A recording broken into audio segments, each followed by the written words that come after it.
Welcome again to our YouTube channel the GS solver. दोस्तों, आज की इस वीडियो में हम भारतीय राज्य व्यवस्था और शासन से संबंधित बुक को कवर करेंगे और ये पॉलिटी का क्लास 26 है दोस्तों। और इस बुक में हम भारत के राष्ट्रपति के बारे में पढ़ने वाले हैं। भारत के राष्ट्रपति से संबंधित जो भी इस बुक में नोट्स है, पहले हम नोट्स को कवर करेंगे और उसके बाद बुक में जो क्वेश्चंस हैं फिर उनको हम कवर करेंगे।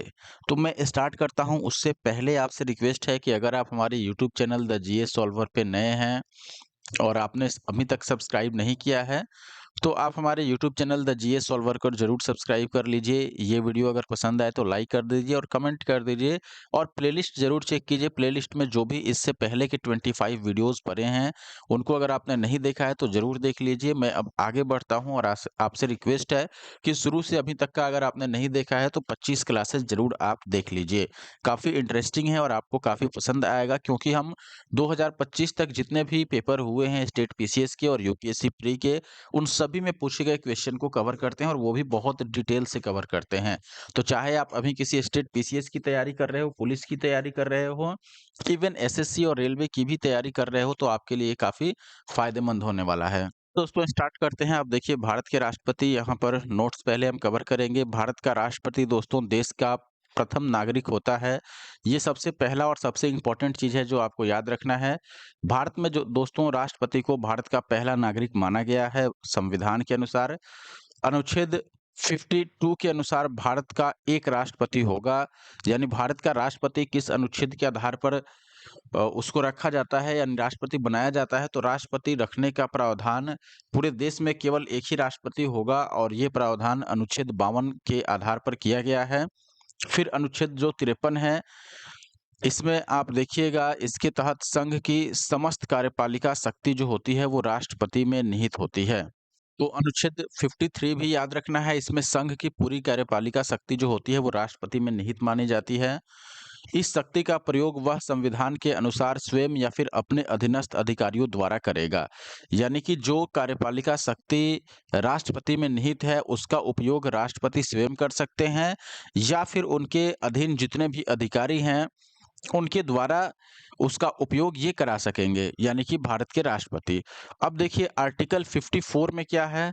आर्टिकल 54 के अनुसार राष्ट्रपति का निर्वाचन एक निर्वाचक मंडल द्वारा होता है। यानी राष्ट्रपति का प्रत्यक्ष निर्वाचन नहीं होता है जनता द्वारा सीधे तौर पर। उनका जो निर्वाचन होता है वो एक निर्वाचक मंडल द्वारा होता है। और उसमें कौन भाग लेते हैं ये भी हम देख लेते हैं अभी।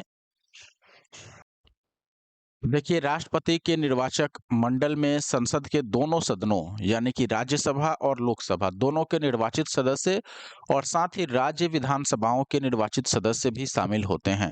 तो कहने का मतलब है कि राष्ट्रपति का जो निर्वाचन होता है उसमें कौन-कौन वोटिंग कर सकता है, इसके इनके निर्वाचक मंडल में कौन-कौन शामिल होते हैं, तो आप देखिएगा संसद के सदस्य यानी कि चाहे वो राज्यसभा के सदस्य हो या फिर लोकसभा के, और उसके अलावा राज्य की विधानसभाओं द्वारा जो निर्वाचित सदस्य होते हैं वो भी इसमें शामिल होते हैं। 70वें संविधान संशोधन अधिनियम 1992 जो 1995 से प्रभावी हुआ, इसके द्वारा दिल्ली और पुडुचेरी विधानसभाओं के निर्वाचित सदस्यों को भी निर्वाचक मंडल में शामिल किया गया है। यानी कि अभी आपने यहाँ पर पढ़ा था कि राज्य के विधानसभाओं, ध्यान से समझिएगा, राज्य के विधानसभाओं द्वारा निर्वाचित सदस्य को ही इसमें शामिल किया गया है, राज्यसभा और लोकसभा के सदस्यों के अलावा। तो यहाँ पर राज्य शब्द का इस्तेमाल किया गया है, जबकि दिल्ली और पुडुचेरी जो है ये राज्य नहीं है। तो इसके विधानसभा द्वारा जो निर्वाचित सदस्य हैं उनको तो शामिल नहीं किया जाना चाहिए था, क्योंकि ये राज्य नहीं है। तो इसके लिए 70वां संविधान संशोधन किया गया और उसके बाद से दिल्ली और पुडुचेरी के विधानसभा के जो निर्वाचित सदस्य होते हैं वो भी अब राष्ट्रपति के निर्वाचन में हिस्सा लेते हैं और उसमें वो भी वोटिंग करते हैं। यानी कि वो भी अब राष्ट्रपति के लिए जो निर्वाचक मंडल होगा उसमें शामिल माने जाते हैं, उसके सदस्य माने जाते हैं। राष्ट्रपति के निर्वाचक मंडल में जम्मू और कश्मीर के संघ राज्य क्षेत्र की विधानसभा के निर्वाचित सदस्यों को अभी शामिल नहीं किया गया है। यानी कि जम्मू और कश्मीर जो है उसमें जो भी उसके विधानसभा द्वारा निर्वाचित सदस्य होंगे वो अभी वोटिंग नहीं करते हैं इसमें, यानी कि राष्ट्रपति के निर्वाचक मंडल में वो शामिल नहीं है। आप देखिएगा हालांकि जम्मू और कश्मीर राज्य के रूप में उसकी विधानसभा के निर्वाचित सदस्य निर्वाचक मंडल में शामिल थे। यानी जब जम्मू और कश्मीर राज्य हुआ करता था 2019 से पहले, तब चूंकि वो राज्य था इसलिए उसके निर्वाचक मंडल में शामिल थे उसके विधानसभा के सदस्य। लेकिन अभी के तौर पर वो चूंकि यूनियन टेरिटरी है अब, इसलिए उसके जो विधानसभा के सदस्य हैं निर्वाचित, उनको राष्ट्रपति के निर्वाचक मंडल में शामिल नहीं किया गया है। राष्ट्रपति के चुनाव में मनोनीत सदस्य एवं विधान परिषद के सदस्य भाग नहीं लेते हैं। ये बहुत इंपॉर्टेंट है, याद रखिएगा। जिनको भी मनोनीत करके सदस्य बनाया जाता है, चाहे वह विधान परिषद के सदस्य हों, उनको चुनाव में या फिर राष्ट्रपति के निर्वाचक मंडल में भाग लेने का अधिकार नहीं है। आर्टिकल 55 का तीसरा खंड इसके अनुसार राष्ट्रपति का चुनाव अनुपातिक प्रतिनिधित्व के अनुसार होता है और एकल संक्रमणीय मत और गुप्त मतदान द्वारा होता है। आगे देखिएगा दोस्तों, राष्ट्रपति चुनाव से संबंधित सभी विवादों की जांच और फैसले उच्चतम न्यायालय में होते हैं, यानी सुप्रीम कोर्ट में होते हैं, तथा उसका फैसला अंतिम फैसला माना जाता है। उसके ऊपर कुछ नहीं। राष्ट्रपति के चुनाव में अगर कोई विवाद खड़ा होता है तो उसकी जांच और उससे संबंधित फैसले सुप्रीम कोर्ट द्वारा लिए जाते हैं। राष्ट्रपति के चुनाव को इस आधार पर चुनौती नहीं दिया जा सकता कि निर्वाचक मंडल अपूर्ण है। यानी निर्वाचक मंडल में अगर लोगों की या सदस्यों की कमी है तो उसके आधार पर इसको चुनौती नहीं दिया जा सकता। अनुच्छेद 58 में राष्ट्रपति निर्वाचित होने के लिए अहर्ताएं जो दी गई हैं, उसमें क्या-क्या आवश्यक क्वालिफिकेशंस हैं, ये समझिए। इसमें सबसे पहले जिस व्यक्ति को राष्ट्रपति चुना जाएगा वह भारत का नागरिक होना चाहिए। 35 वर्ष की आयु उसकी कम से कम पूरी होनी चाहिए। लोकसभा का निर्वाचित सदस्य होने की योग्यता उसमें होनी चाहिए। लोकसभा का सदस्य निर्वाचित होने की योग्यता उसमें होनी चाहिए। तो 3 प्रमुख क्राइटेरिया है यहाँ पर: भारत का नागरिक होना, मिनिमम 35 इयर्स का एज कंप्लीट होना और लोकसभा का सदस्य निर्वाचित होने की क्वालिफिकेशंस उनमें होनी चाहिए। बताई गई है यही सभी अहर्ताएँ। अब देखिएगा, राष्ट्रपति के चुनाव में नामांकन के लिए उम्मीदवार के कम से कम 50 प्रस्तावक और 50 अनुमोदक होने चाहिए। यानी राष्ट्रपति के चुनाव के लिए या फिर इलेक्शन लड़ने के लिए अगर खड़ा होना है या समझिए कि शामिल होना है, या जैसे नहीं नॉमिनेशन कराया जाता है, तो नॉमिनेशन अगर कराना है तो उसके लिए कम से कम 50 प्रस्तावक और 50 अनुमोदक यानी 100 लोग कम से कम चाहिए। जमानत राशि के रूप में 15,000 रुपए जमा करना होता है इसमें। यदि उम्मीदवार कुल डाले गए मतों का 1/6 भाग प्राप्त करने में असमर्थ रहता है, तो यह 15,000 जो जमानत की राशि दी है उसने, उसको जब्त कर ली जाती है। यानी कि 1/6 भाग कम से कम आना ही चाहिए उसको, 1/6 हिस्सा। अनुच्छेद 56 में राष्ट्रपति की पदावधि दी गई है। पद ग्रहण करने की तारीख से 5 वर्षों तक वह अपने पद पर बने रहेंगे। तो 5 वर्षों तक, और ये जो है ये अनुच्छेद 56 के आधार पर कहा गया है कि राष्ट्रपति जब से पद ग्रहण करेंगे तब से 5 वर्षों तक वह राष्ट्रपति बने रहेंगे। अनुच्छेद 56 के 1 क में क्या कहा गया है? राष्ट्रपति जो होंगे ये अपना त्यागपत्र उपराष्ट्रपति को संबोधित करके दे सकते हैं। यानी कि राष्ट्रपति को अगर अपना त्यागपत्र देना है तो वो किसको देंगे? उपराष्ट्रपति को अपना त्यागपत्र दे सकते हैं। उपराष्ट्रपति इसकी सूचना लोकसभा अध्यक्ष को तुरंत देंगे और अनुच्छेद 56 सेकंड के आधार पर जैसे ही उपराष्ट्रपति को प्राप्त होगा त्यागपत्र राष्ट्रपति का, वो तुरंत लोकसभा के अध्यक्ष को इसकी सूचना देंगे। भारतीय संविधान का अनुच्छेद अब 57 राष्ट्रपति के पद के लिए किसी व्यक्ति को पुनः निर्वाचन की पात्रता निर्धारित करता है। यानी अगर राष्ट्रपति एक बार बन चुका है या फिर दोबारा चुनाव लड़ना है तब उसके लिए जो आवश्यक पात्रता है, ये सब आपको आर्टिकल 57 में मिलेगा। दोस्तों, 42वें संविधान संशोधन अधिनियम 1976, इसके तहत भारत के राष्ट्रपति के निर्वाचन में जनसंख्या से तात्पर्य वर्ष 1971 की जनगणना द्वारा निर्धारित जनसंख्या से है। फिर जो 84th अमेंडमेंट है 2001, इसके द्वारा वर्ष 2026 के पश्चात पहली जनगणना के सुसंगत आंकड़े प्रकाशित होने तक के लिए निर्धारित किया गया है। अनुच्छेद अब 59 फर्स्ट देखिएगा, इसके अनुसार यदि संसद के किसी सदन का या किसी राज्य के विधानमंडल के किसी सदन का कोई सदस्य राष्ट्रपति निर्वाचित हो जाता है, तो यह समझा जाएगा कि उसने उस सदन में अपना स्थान राष्ट्रपति के रूप में अपने पद ग्रहण की तारीख से रिक्त कर दिया है। यानी कई बार ऐसा होता है, आपने देखा होगा कि राज्यों के विधानमंडल या फिर जो संसद है उसके राज्यसभा या फिर लोकसभा का कोई जो सदस्य होता है वही राष्ट्रपति निर्वाचित हो जाता है। तो ऐसे केस में जब वो अपना पद ग्रहण करेंगे, शपथ ग्रहण करेंगे, तो उसकी तारीख से उनका पुराना जो पद है उसको रिक्त माना जाएगा। यही यहाँ पर कहा गया है, क्योंकि उन्होंने अब राष्ट्रपति का पद ग्रहण कर लिया है। फिर आर्टिकल 60 की बात करें, यानी कि अनुच्छेद 60 का, इसमें राष्ट्रपति द्वारा शपथ या फिर प्रतिज्ञान का प्रारूप वर्णित है। यानी राष्ट्रपति किस प्रकार से शपथ लेंगे, क्या कह के शपथ लेंगे, ये सभी चीजें वर्णित है कहाँ? आर्टिकल 60 में। अब देखिए, भारत के राष्ट्रपति को शपथ भारत का मुख्य न्यायाधीश या उसकी अनुपस्थिति में उच्चतम न्यायालय का उपलब्ध जो सबसे अधिक उम्र के न्यायाधीश होंगे वो दिलाते हैं। तो ये भी याद रखना है, भारत के राष्ट्रपति को शपथ कौन दिलाते हैं? राष्ट्रपति को शपथ दिलाते हैं उच्चतम न्यायालय यानी सुप्रीम कोर्ट के मुख्य न्यायाधीश, या अगर वो नहीं मौजूद हैं उस समय, तो ऐसे केस में सुप्रीम कोर्ट का जो सबसे उम्रदराज न्यायाधीश होते हैं वो शपथ दिलाते हैं भारत के राष्ट्रपति को। वर्तमान में राष्ट्रपति का वेतन जो है वो 5 लाख रुपए प्रति माह है, यानी 1 महीने की जो सैलरी है इनकी वो 5 लाख रुपए है। आप देखिएगा, राष्ट्रपति का वेतन जो है वो कहाँ से दिया जाता है?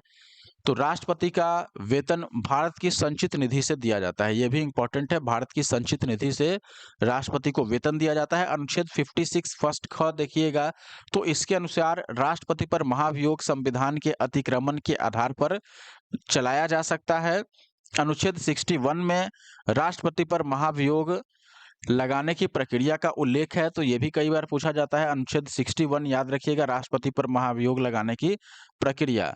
और फिर 61 का 2, इसमें है आपके पास, महाभियोग का आरोप तब तक नहीं लगाया जाएगा राष्ट्रपति पर जब तक कि ऐसा आरोप लगाने की प्रस्थापना किसी ऐसे संकल्प में अंतर्विष्ट नहीं है जो कम से कम 14 दिन की ऐसी लिखित सूचना को दिए जाने के पश्चात प्रस्तावित किया गया हो।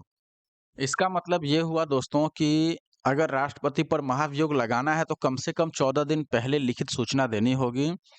इस प्रकार 14 दिन की अग्रिम सूचना के साथ ही जो संकल्प है उस पर सदन की कुल संख्या का कम से कम 1/4 जो सदस्य हैं उनका हस्ताक्षर भी होना चाहिए, तभी महाभियोग लगाया जा सकेगा। उस सदन की कुल सदस्य संख्या से कम 2/3 बहुमत द्वारा ऐसा संकल्प पारित भी होना चाहिए। तो 1/4 लोगों का हस्ताक्षर होना चाहिए और 2/3 लोगों द्वारा संकल्प कम से कम पारित होना चाहिए।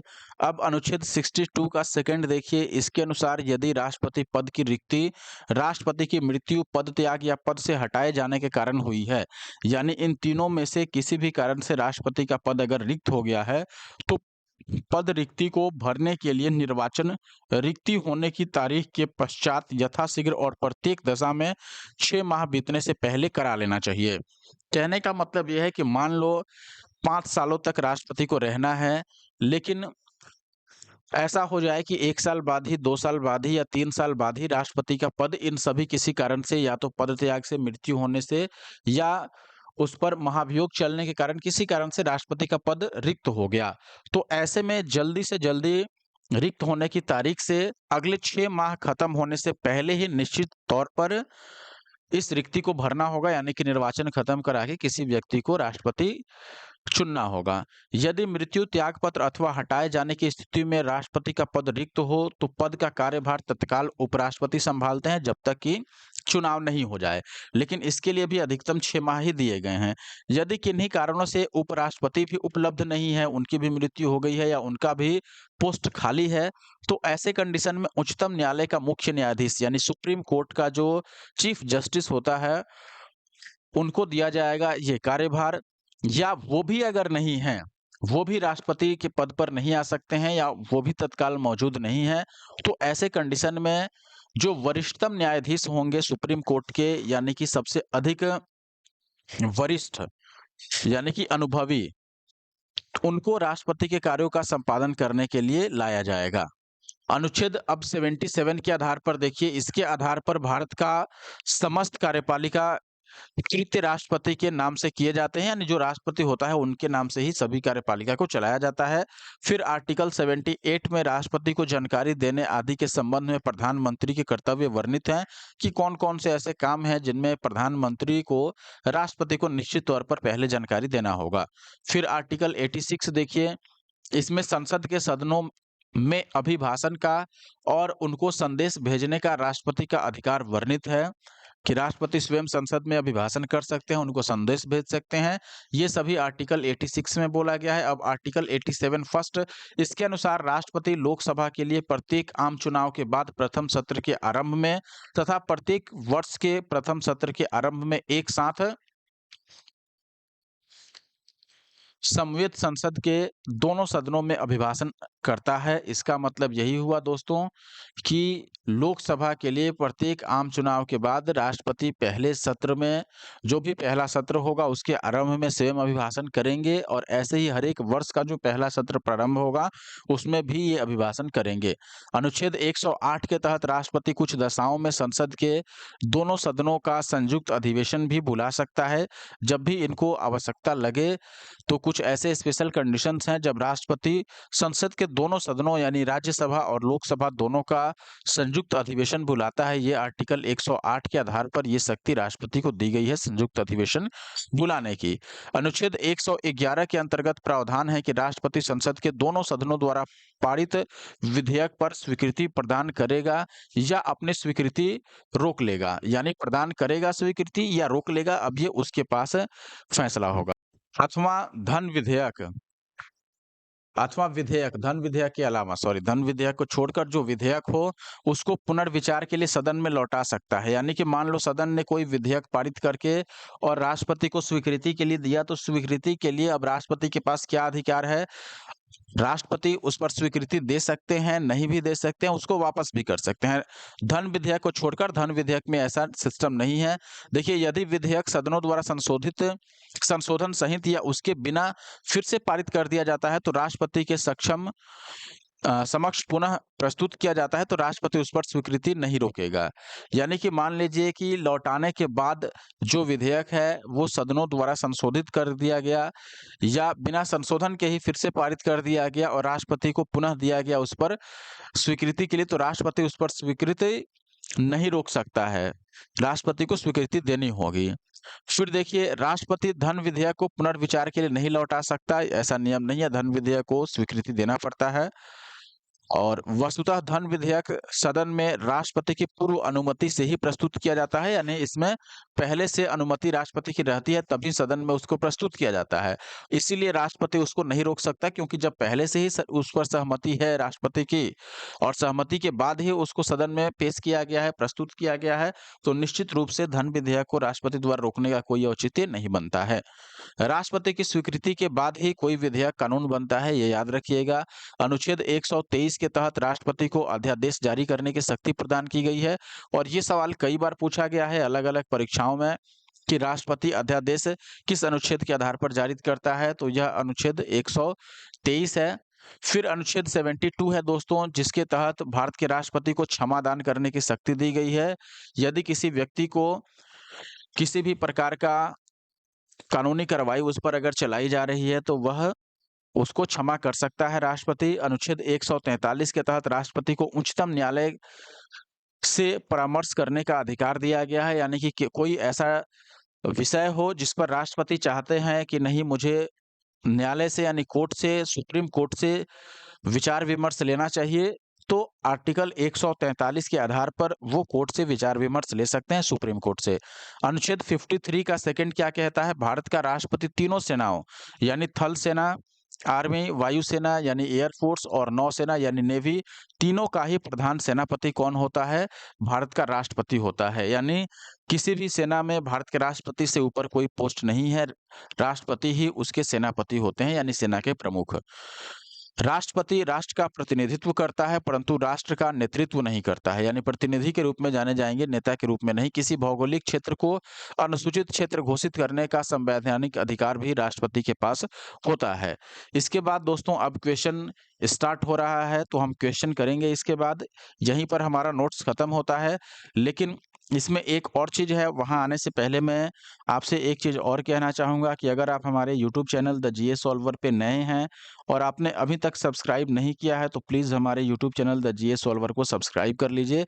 इस वीडियो को लाइक नहीं किए हैं तो लाइक कर दीजिए। यहाँ पर भारत के राष्ट्रपति जो शुरू से अब तक बने हैं, सबकी सूची है, आप देख सकते हैं, घटना चक्र की बुक में ही दिया हुआ है। सबसे पहले डॉक्टर राजेंद्र प्रसाद 26 जनवरी 1950 को जब संविधान लागू हुआ तब बने, और 13 मई 1962 तक। फिर आप यहाँ पर देखेंगे डॉक्टर सर्वपल्ली राधाकृष्णन, ये 13 मई 1962 से 13 मई 1967 रहे। फिर डॉक्टर जाकिर हुसैन, इसके बाद कार्यवाहक राष्ट्रपति के तौर पर चुना गया था वराहगिरी वेंकटगिरी को, और फिर कार्यवाहक के तौर पर न्यायमूर्ति मोहम्मद हिदायतुल्लाह को, फिर वराहगिरी वेंकटगिरी को चुना गया जो पहले कार्यवाहक के तौर पर रह चुके थे। फिर डॉक्टर फखरुद्दीन अली अहमद, और इसके बाद बीडी जत्ती कार्यवाहक के तौर पर, नीलम संजीव रेड्डी और ज्ञानी जैल सिंह, ये उस समय काफ़ी जाने-माने और काफ़ी बेहतरीन राष्ट्रपति ये लोग रहे। ज्ञानी जैल सिंह आपने ज़रूर पढ़ा होगा, आर वेंकट रमन, डॉक्टर शंकर दयाल शर्मा, के आर नारायण, ये भी काफ़ी जाने-माने, डॉक्टर एपीजे अब्दुल कलाम, इनको कौन भूल सकता है।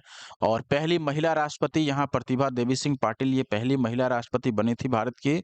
फिर प्रणब मुखर्जी, रामनाथ कोविंद, और अभी वर्तमान में जो हैं ये द्रौपदी मुर्मू हैं, जो कि 25 जुलाई 2022 से अब तक कार्यरत हैं। और ये कौन-सी राष्ट्रपति हैं? ये 17वीं राष्ट्रपति हैं। डॉक्टर राजेंद्र प्रसाद दोस्तों 26 जनवरी 1950 से 23 मई 1952 तक अंतरिम राष्ट्रपति थे, ये याद रखना है। इसीलिए यहाँ पर स्टार मार्क लगा था, लेकिन फिर उसके बाद भी पहले राष्ट्रपति जो अस्थायी तौर पर बनाया गया, वो भी इन्हीं को बनाया गया था। अब सीधे हम क्वेश्चन पर आएँगे। आई होप आपने लाइक कर दिया होगा, चैनल को सब्सक्राइब कर दिया होगा, वीडियो को शेयर भी कर दिया होगा। पहला जो क्वेश्चन है आज का, इसमें पूछा गया है निम्नलिखित में से कौन भारतीय गणतंत्र का प्रमुख है? ऑप्शन है आपके पास भारत का राष्ट्रपति, भारत का प्रधानमंत्री, मंत्रिमंडल या फिर राजनीतिक प्रमुख मंत्रिपरिषद सहित। एआरओ मेंस में ये पूछा गया है 2013 में। ये हमने नोट्स में भी पढ़ा था दोस्तों कि चाहे सेना हो या फिर आपका भारतीय गणतंत्र हो, दोनों ही केस में जो प्रमुख होता है वो भारत का राष्ट्रपति होता है प्रमुख। इसलिए ऑप्शन ए यहाँ पर सही उत्तर होगा। आप देखिएगा दोस्तों, भारत एक गणराज्य है, इसका अर्थ यह है कि भारत का राष्ट्राध्यक्ष निर्वाचित होगा, न कि वंशानुगत होगा। यानी कि ऐसा नहीं है कि राष्ट्रपति के पुत्र को वापिस अगला राष्ट्रपति चयन किया जाएगा, उनके वंश से ही राष्ट्रपति रहेगा, ऐसा कोई यहाँ जरूरी नहीं है। जो भी होगा राष्ट्रपति उनको निर्वाचित किया जाएगा, वंशानुगत नहीं है।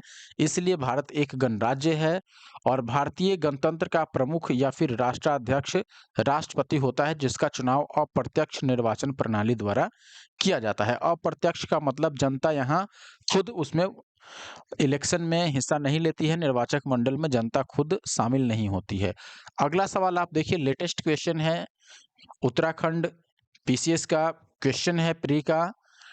भारतीय संविधान के अनुसार निम्न में से कौन राज्य का प्रमुख होता है? अब देखिए यहाँ पर राज्य का मतलब देश से है। राज्य कई जगह लोग इसको, जैसे बिहार हो गया, उत्तराखंड हो गया, उत्तर प्रदेश हो गया, ऐसे समझते हैं। ऐसे ऑप्शन देख के आप ये समझ पाएंगे कि इनमें से कोई भी एक राज्य में, यानी कि जो नॉर्मल राज्य हम देखते हैं उनमें नहीं होता है। यह केंद्र सरकार की या भारत की बात की जा रही है, देश की। तो यहाँ पर राज्य का प्रमुख किसको माना जाता है? राष्ट्रपति का, बिल्कुल वही क्वेश्चन है, इसलिए ऑप्शन बी यहाँ पर सही आंसर होगा। आप देखिएगा दोस्तों, सबसे मेन चीज इसमें कि भारतीय संविधान के अनुच्छेद 52 के अनुसार ये कहा गया है कि भारत का एक राष्ट्रपति होगा, तो ये प्रश्न भी आ सकता है। और फिर 52 के बाद आप देखिएगा अनुच्छेद 53, इसमें यह कहा गया है कि संघ की कार्यपालिका की जो शक्ति होगी और संघ के रक्षा बलों का जो सर्वोच्च समादेश होगा वो राष्ट्रपति में निहित माना जाएगा, तो ये भी याद रखना है। अतः भारतीय संविधान के अनुसार राज्य का प्रमुख, हेड ऑफ द स्टेट, किसको माना जाता है? राष्ट्रपति को। तो ऑप्शन बी इसके हिसाब से सही है। अगला सवाल देखिएगा दोस्तों, कथनों पर विचार करना है। कथन है, कारण है। कथन है, भारत का राष्ट्रपति ब्रिटिश राजा से भिन्न है, यानी जो ब्रिटिश राजा होते हैं उससे अलग है भारत का राष्ट्रपति। कारण दिया गया है, भारत के राष्ट्रपति का पद अमेरिका के राष्ट्रपति से मिलता है। अब यहाँ बहुत ध्यान से दोस्तों समझिएगा। सबसे पहले अगर मैं कथन 1 की बात करूँ या कथन की बात करूँ, कथन में देखिएगा दोस्तों, यहाँ बोला गया है भारत का राष्ट्रपति ब्रिटिश राजा से भिन्न है। ब्रिटिश राजा से भिन्न क्यों है? क्योंकि जो ब्रिटिश राजा होते हैं वहाँ वंशानुगत प्रक्रिया है, राजा का बेटा राजा बनेगा, उसका बेटा फिर राजा बनेगा। वहाँ निर्वाचन प्रणाली ऐसे नहीं है। लेकिन भारत में राष्ट्रपति का निर्वाचन होता है। राष्ट्रपति का निर्वाचन जो होता है वो अभी हमने देखा था कि ये अप्रत्यक्ष निर्वाचन के माध्यम से राष्ट्रपति का चयन किया जाता है या निर्वाचन किया जाता है। तो इस हिसाब से पहला जो कथन है यहाँ पर ये तो सही हो गया। कारण की बात करते हैं। कारण कह रहा है कि भारत के राष्ट्रपति का पद अमेरिका के राष्ट्रपति के पद से मिलता-जुलता है या उससे मिलता-जुलता है। देखिए दोनों में बहुत अंतर है, इसलिए कारण यहाँ पर गलत है। भारत के राष्ट्रपति जो हैं ये आप समझिए तो केवल नाम के प्रमुख हैं यहाँ पर। इनके पास कार्यकारी शक्ति इनमें निहित तो है, लेकिन ये प्रमुख कार्यकारी व्यक्ति नहीं है, ऐसे समझिए। जो भी काम करना होता है राष्ट्रपति मंत्रिपरिषद और प्रधानमंत्री की सलाह पर ये करते हैं। खुद कोई फैसला नहीं लेते हैं जब तक कि मंत्रिपरिषद कोई सलाह ना दे, और सलाह मानने के लिए बाध्य भी होते हैं अधिकांश केस में। तो जबकि अमेरिका में ऐसा नहीं है। अमेरिका में राष्ट्रपति स्वयं फैसला ले सकते हैं, वीटो पावर होता है, ये मंत्रिपरिषद की सलाह मानने के लिए बाध्य नहीं है। इसके अलावा भारत में राष्ट्रपति सेना के प्रमुख तो हैं, लेकिन सेना से संबंधित निर्णय सरकार द्वारा लिया जाता है। लेकिन अमेरिका में ऐसा नहीं है, यहाँ पर सेना से संबंधित सारे निर्णय भी राष्ट्रपति के द्वारा लिया जाता है। यहाँ पर समझिए तो ये प्रमुख कार्यकारी जो पावर है वो राष्ट्रपति के पास है, लेकिन यहाँ ये पावर जो है वो प्रधानमंत्री और मंत्रिपरिषद के पास है। तो दोनों में बहुत अंतर है। उस हिसाब से देखिएगा दोस्तों, तो यहाँ पर ऑप्शन सी सही होगा। ए यानी कथन सही है, लेकिन कारण यहाँ पर गलत है। मैं एक्सप्लेनेशन भी आपको दिखा देता हूँ। आप देखिएगा भारत का राष्ट्रपति निर्वाचित होता है और ब्रिटेन का राजा वंशानुगत है, इसलिए दोनों भिन्न तो हैं। तो कथन सही हो गया। भारत का राष्ट्रपति नाम मात्र का प्रमुख है, मैंने बताया क्यों। लेकिन अमेरिकी राष्ट्रपति वास्तविक प्रमुख है, इसलिए दोनों में भिन्नता है, दोनों एक ही चीज़ नहीं है, इसलिए कथन सही है, लेकिन कारण यहाँ गलत है। देखिए फिर से यहाँ पर आपको कथन और कारण दिए गए हैं। कथन दिया गया है यहाँ पर संघीय कार्यपालिका का प्रमुख संघीय कार्यपालिका का मुखिया भारत का राष्ट्रपति होता है। कारण दिया गया है राष्ट्रपति की शक्तियों की कोई सीमा नहीं है। यहाँ पर देखिए कोई सीमा नहीं है, ये कहना तो सरासर गलत है। संविधान में सभी चीज़ों के लिए सीमा बनाया गया है। और अगर हम कथन की बात करें तो संघीय कार्यपालिका का मुखिया भारत का राष्ट्रपति होता है, ये सही है। राष्ट्रपति में निहित होता है। हमने पढ़ा था कि संघ की जो शक्ति है या कार्यपालिका की जो शक्ति है वो राष्ट्रपति में निहित है। ये आर्टिकल 53 ही कहता है, इसलिए यहाँ पर कथन जो है वो सही है। तो फिर से ऑप्शन सी हमारा सही होगा। कथन सही है लेकिन कारण गलत है। आप एक्सप्लेनेशन देखिएगा संविधान का आर्टिकल 53, इसके तहत संघ की कार्यपालिका की जो शक्ति है वो भारत के राष्ट्रपति में निहित होती है, इसलिए कथन तो सही हो गया। फिर संघीय कार्यपालिका का मुखिया भारत का राष्ट्रपति होता है, ये उसी को आप बदल के कह सकते हैं, दोनों एक ही बात है। अनुच्छेद 74 का फर्स्ट यहाँ पर बोला गया है, इसके तहत राष्ट्रपति अपने कृत्यों का प्रयोग मंत्रिपरिषद की सलाह पर करता है।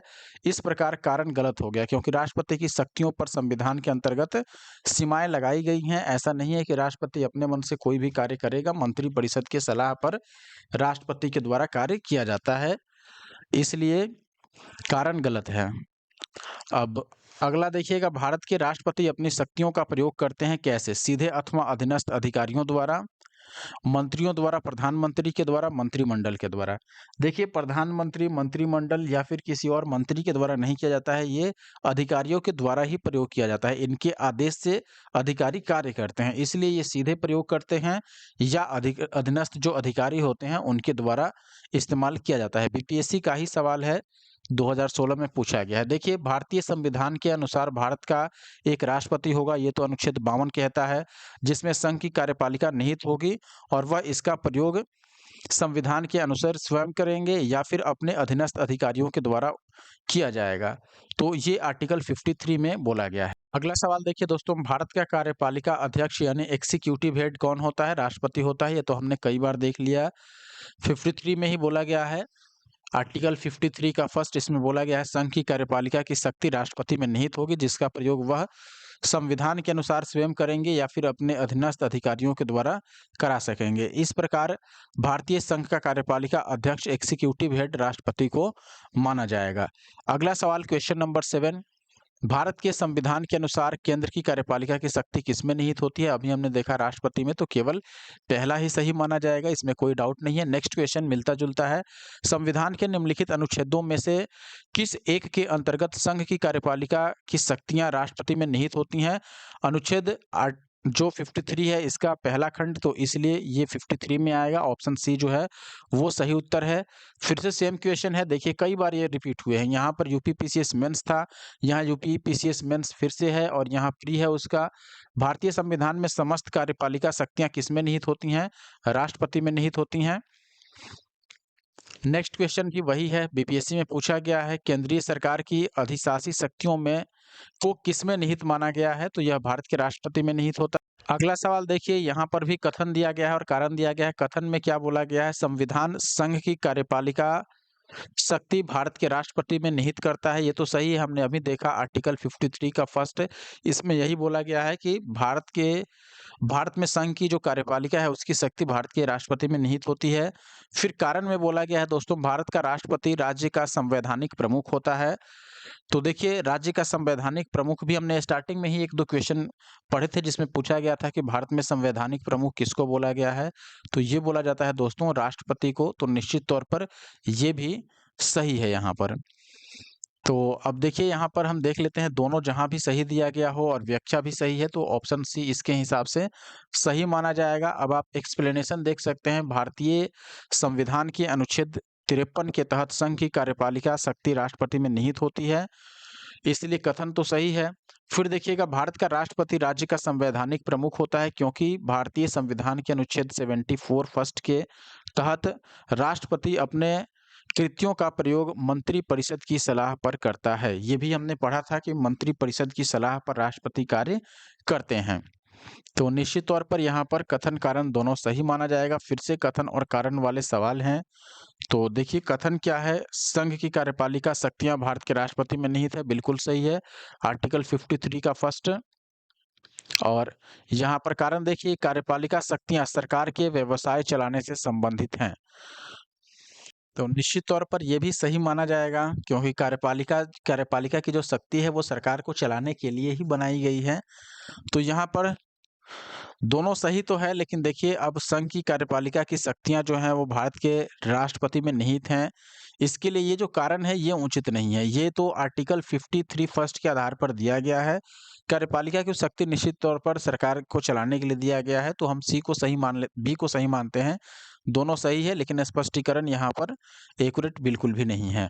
अब आप अगला सवाल देखिए दोस्तों, यहाँ पर कथन फिर से दिया गया है, रक्षा बलों का सर्वोच्च कमांड राष्ट्रपति में निहित होता है, बिल्कुल सही है।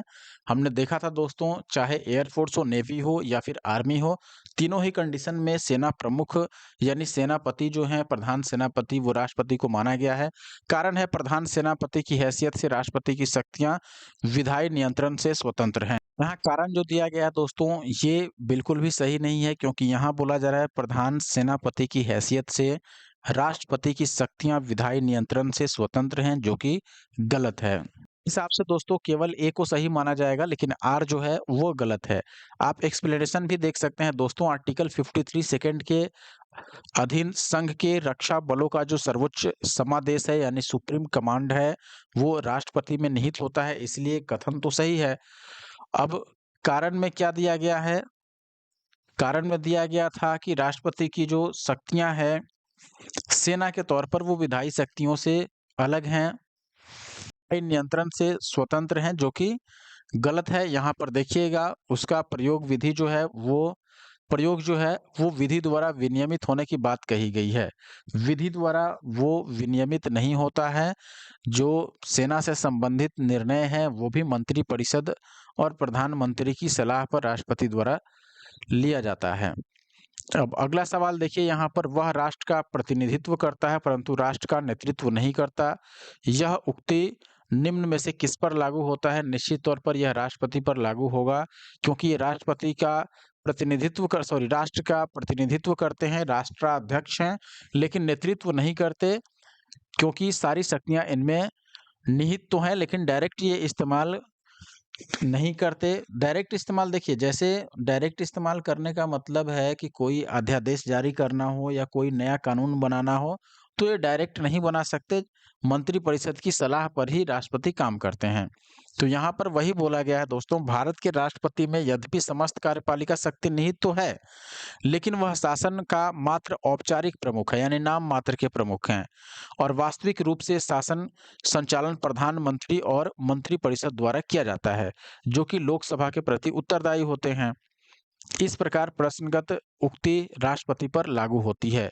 यानी ये जो कथन लिखा गया था कि वह राष्ट्र के प्रतिनिधित्व तो करते हैं लेकिन नेतृत्व नहीं करते, यह राष्ट्रपति पर लागू होगा। देखिए दोस्तों, भारत में राष्ट्रपति का निर्वाचन किस प्रकार होता है? प्रत्यक्ष रूप से तो नहीं होता, राज्यसभा के सदस्यों द्वारा, केवल राज्यसभा के सदस्यों द्वारा नहीं होता है, ना ही केवल लोकसभा के सदस्य द्वारा होता है, अप्रत्यक्ष मतदान से होता है। ये सही है यहाँ पर।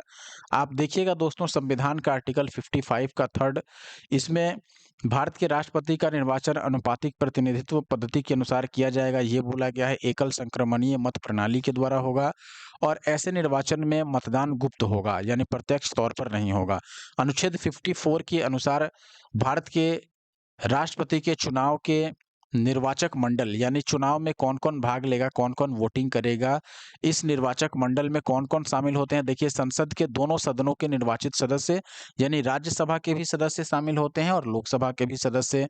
उसके अलावा राज्यों के विधानसभाओं के निर्वाचित सदस्य तथा दिल्ली और पुडुचेरी विधानसभाओं के निर्वाचित सदस्य शामिल होते हैं। यानी कौन-कौन उसमें वोटिंग कर सकता है, तो आप देखिएगा, राज्यसभा के सदस्य और लोकसभा के सदस्य, इसके अलावा राज्यों के विधानसभाओं के निर्वाचित सदस्य, इसके अलावा दिल्ली और पुडुचेरी के विधानसभाओं के निर्वाचित सदस्य भी शामिल होते हैं। दिल्ली और पुडुचेरी को छोड़ करके और किसी भी यूनियन टेरिटरी यानी केंद्र शासित प्रदेश के विधानसभाओं के निर्वाचित सदस्यों को इसमें शामिल नहीं किया गया है। तो इस प्रकार देखिएगा, जनता राष्ट्रपति के निर्वाचन में प्रत्यक्ष रूप से भाग नहीं लेती है, इसलिए हमने यहाँ पर ये कथन चयन किया, राष्ट्रपति का निर्वाचन अप्रत्यक्ष निर्वाचन तरीके से होता है। दोस्तों, क्वेश्चन नंबर 16 यहाँ पर कथन दिया गया है, भारत का राष्ट्रपति अप्रत्यक्ष निर्वाचन से चुना जाता है। बिल्कुल सही है। कारण कह रहा है कि एक निर्वाचक मंडल की व्यवस्था है, जो संसद के दोनों सदनों और राज्यों की विधानसभाओं के निर्वाचित सदस्यों को मिलाकर बनता है। तो देखिए, निश्चित तौर पर दोनों ही सही है। यहाँ पर राष्ट्रपति का निर्वाचन अप्रत्यक्ष तरीके से होता है, और जो निर्वाचन होता है वो एक निर्वाचक मंडल द्वारा किया जाता है, राष्ट्रपति का निर्वाचन। और उस निर्वाचक मंडल में कौन-कौन शामिल है? दोनों सदनों के सदस्य और फिर राज्यों की विधानसभाओं के निर्वाचित सदस्य भी उसमें शामिल रहते हैं। तो हम सी को सही मानेंगे, ए और आर दोनों सही है और व्याख्या भी सही है। अगला सवाल है, भारत में राष्ट्रपति का चुनाव कैसे किया जाता है? प्रत्यक्ष द्वारा? बिल्कुल नहीं। एकल हस्तांतरणीय मत प्रणाली द्वारा? देखिए, ये तो सही है, हमने पढ़ा था। और अनुपातिक मत प्रणाली, ये भी बिल्कुल सही है, खुला बैलेट प्रणाली द्वारा नहीं होता है। तो बी और सी यहाँ पर दोनों ही सही है, अनुपातिक मत प्रणाली भी होता है और एकल हस्तांतरीय मत प्रणाली की व्यवस्था भी यहाँ पर है। तो अगला आप देखिएगा, फिर से सवाल है, भारत के राष्ट्रपति के निर्वाचक मंडल में कौन-कौन शामिल होते हैं? संसद के दोनों सदनों के निर्वाचित सदस्य शामिल रहते हैं। बिल्कुल सही है। राज्य विधान मंडलों के दोनों सदनों के निर्वाचित सदस्य इसमें शामिल रहते हैं। ये गलत हो गया, क्योंकि राज्य विधान मंडलों के दोनों सदनों के निर्वाचित सदस्य शामिल नहीं होते हैं। देखिए, क्योंकि कई राज्य ऐसे हैं जहाँ पर 2 सदन है ही नहीं, यानी कि वहाँ विधान परिषद और विधानसभा दोनों है ही नहीं।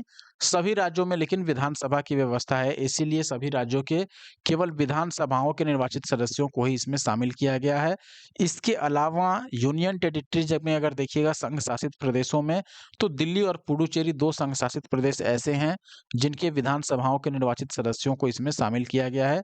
तो 1, 3 और 4, ऑप्शन डी आपका सही उत्तर है। आप यहाँ देख सकते हैं दोस्तों, भारत का जो संविधान है उसके अनुच्छेद 54 के तहत राष्ट्रपति के निर्वाचक मंडल के सदस्यों का प्रावधान किया गया है। इनमें कौन-कौन शामिल होगा?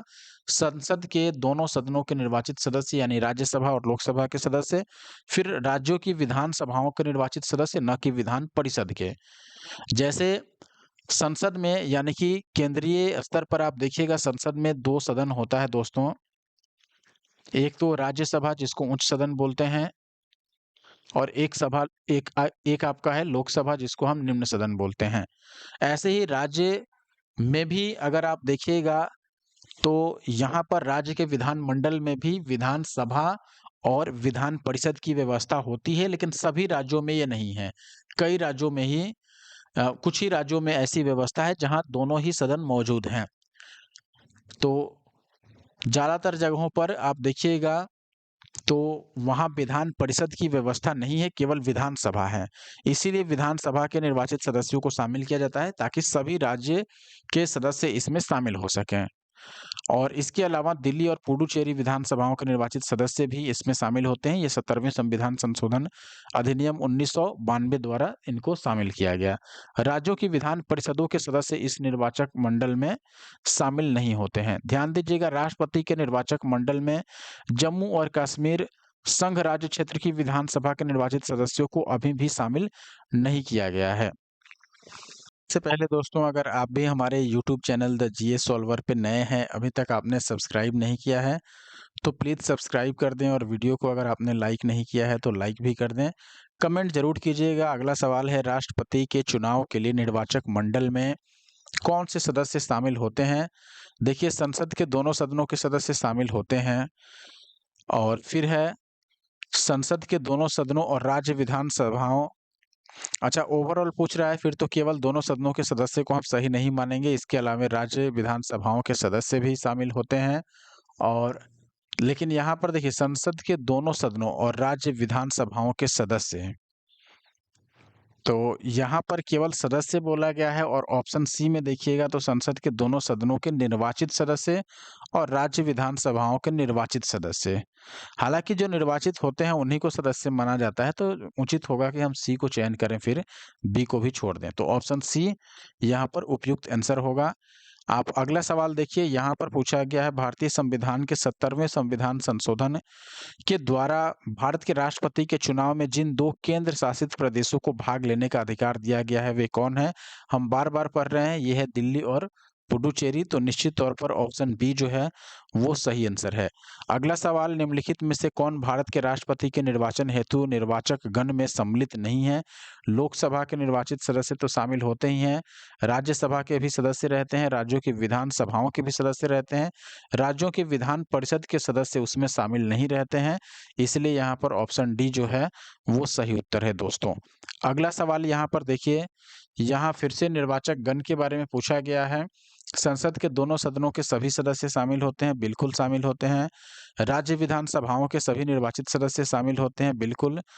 संघ राज्य क्षेत्रों की विधानसभाओं के सभी निर्वाचित देखिए संघ राज्य क्षेत्रों में सभी के लिए ये नहीं है, केवल दिल्ली और पुडुचेरी में है, इसीलिए इसको गलत मानेंगे। सभी राज्यपाल और उपराज्यपाल ये सब नहीं शामिल होते हैं। उपराज्यपाल तो होते ही नहीं है शामिल, तो यहाँ पर चौथा भी गलत है। तो केवल यहाँ पर संसद के दोनों सदनों के सभी सदस्य नहीं, यहाँ भी निर्वाचित सदस्य होना चाहिए था। एक चीज और है, तो इस हिसाब से तो आप देखिएगा तो पहला भी गलत हो जाएगा, केवल दूसरा सही होना चाहिए।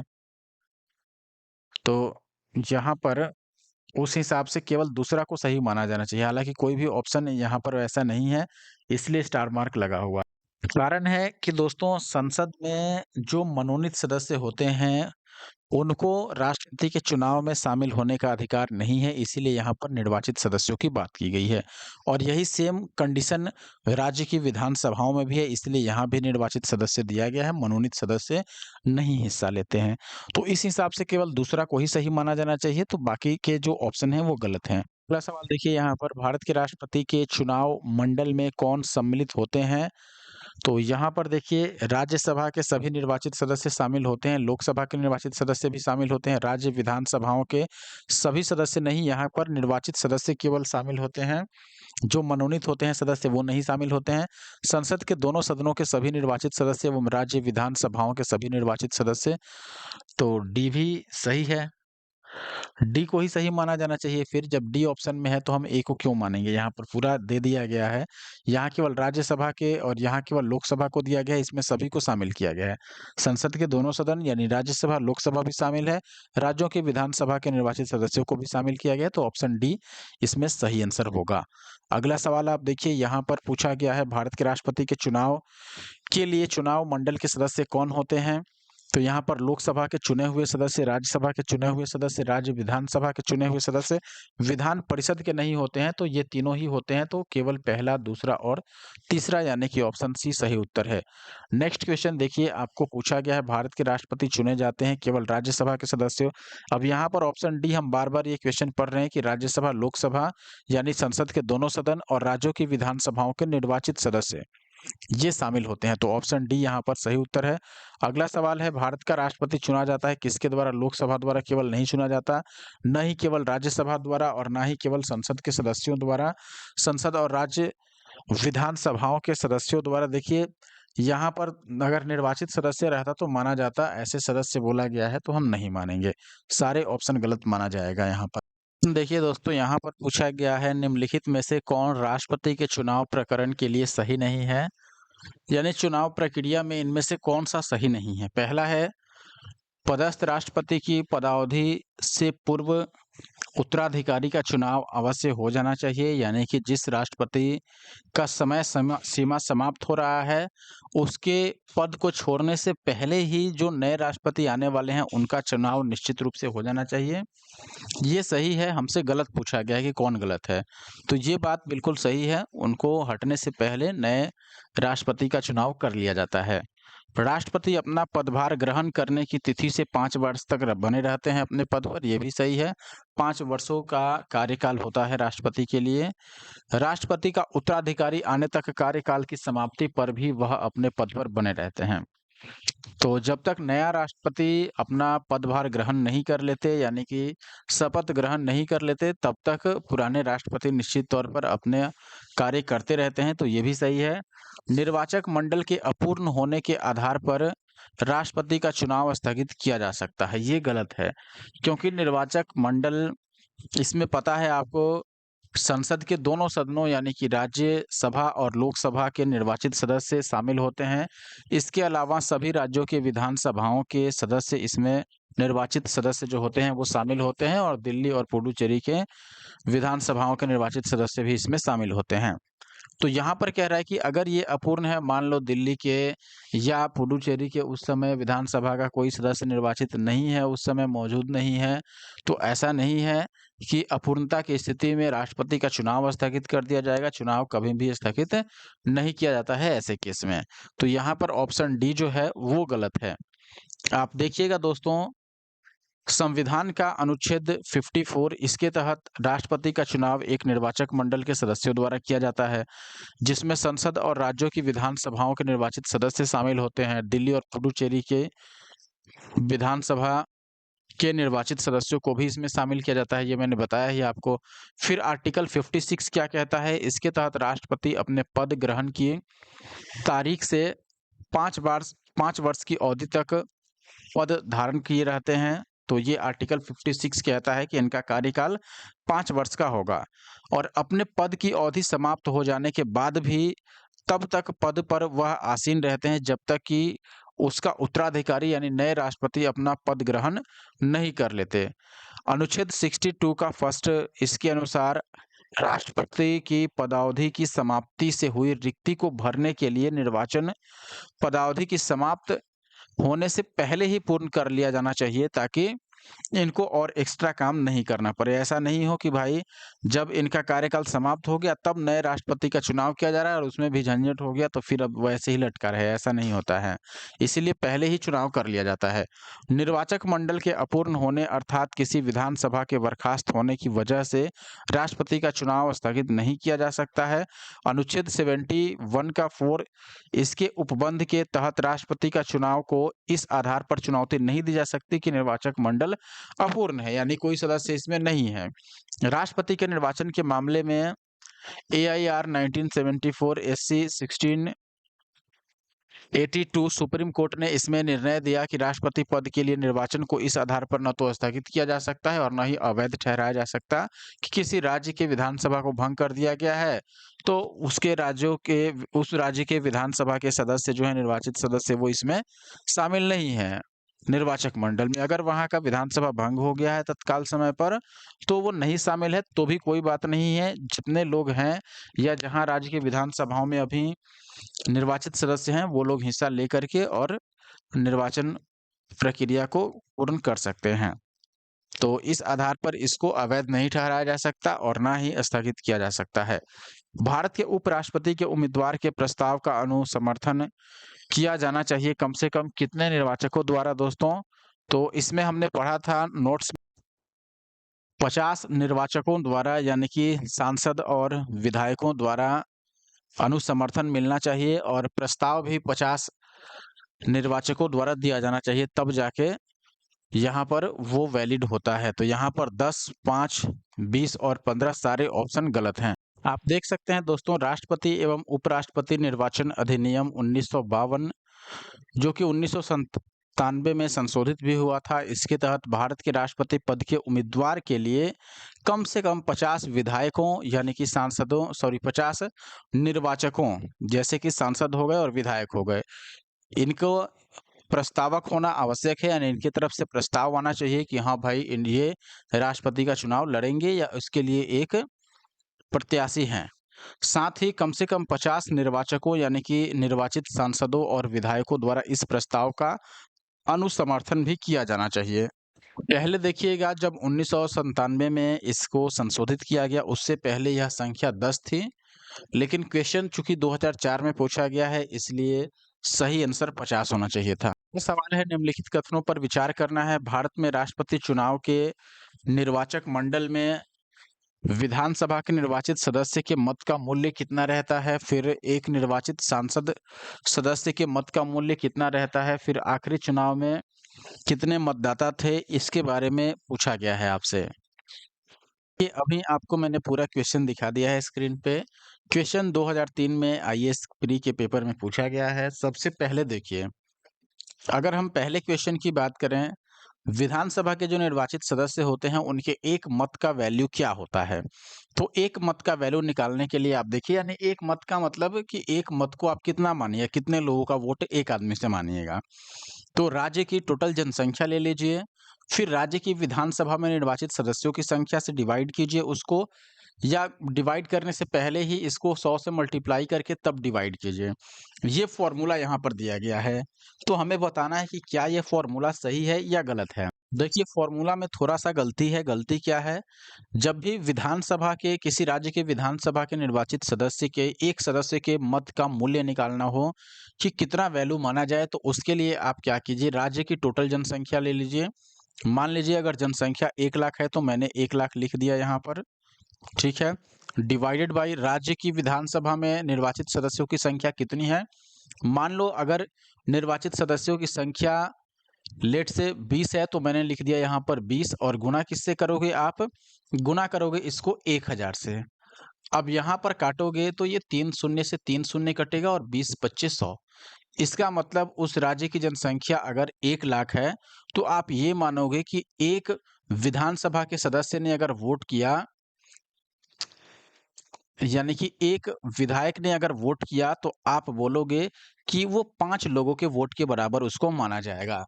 एक विधायक का मत 5 लोगों के वोट के बराबर काउंट किया जाएगा, कहने का मतलब ये है। तो यहाँ 1000 से गुणा किया जाता है, ना कि 100 से। बाकी राज्य की जनसंख्या अधिक होती है 1 लाख तो मिनिमम मैंने ऐसे ही मान लिया था आपको समझाने के लिए, ये जितनी बड़ी हो उतना ज़्यादा कीमत। हालाँकि विधानसभा में फिर राज्य की विधानसभा में सीटों की संख्या भी बढ़ती है वैसे में। और दूसरा जो है एक निर्वाचित सांसद की यहाँ पर बात की जा रही है, यानी संसद के सदस्य जो होते हैं, जिनको एमपी कहा जाता है, मेंबर ऑफ पार्लियामेंट, इनके एक मत का मूल्य कितना होगा? सभी निर्वाचित विधानसभा सदस्यों के मतों का कुल मान डिवाइडेड बाय निर्वाचित संसद सदस्यों की कुल संख्या। तो ये फॉर्मूला यहाँ पर सही है, इसमें कोई भी गलती नहीं है।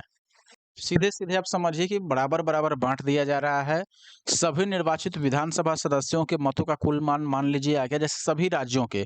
मैंने जैसे निकाला कि एक सदस्य, ये किसी स्पेशल राज्य के लिए मान लो, जैसे बिहार के लिए ही मान लो कि एक सदस्य का वोट 5 लोगों के बराबर है, 5 जनता के बराबर है। तो ऐसे मान लो सभी राज्यों के जो भी विधानसभा के सदस्य हैं, उन्होंने जितना वोट लाया, वो लोग जितने वोट लेकर के आए, जैसे सारे मिलाकर के मान लो अगर 100 वोट लेकर के आए या 1000 वोट लेकर के आए और संसद में निर्वाचित सदस्यों की संख्या मान लो 20 है, तो आप 20 से भाग करोगे तो ये कितना आ जाएगा? 50 आएगा। इसका मतलब एक सांसद का वोट जो होगा, वो 50 काउंट किया जाएगा।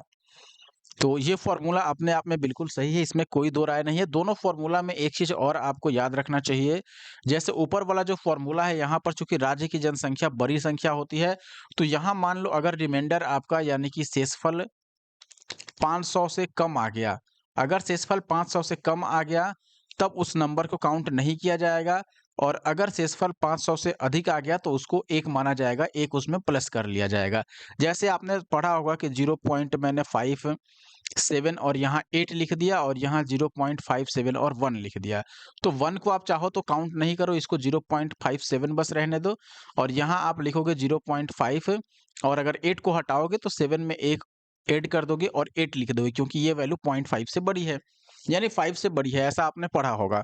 वही बात यहाँ है, अगर शेषफल 500 से कम है, तो नंबर को छोड़ दिया जाएगा और अगर शेषफल 500 से अधिक है, तो 1 बढ़ा के काउंट किया जाएगा।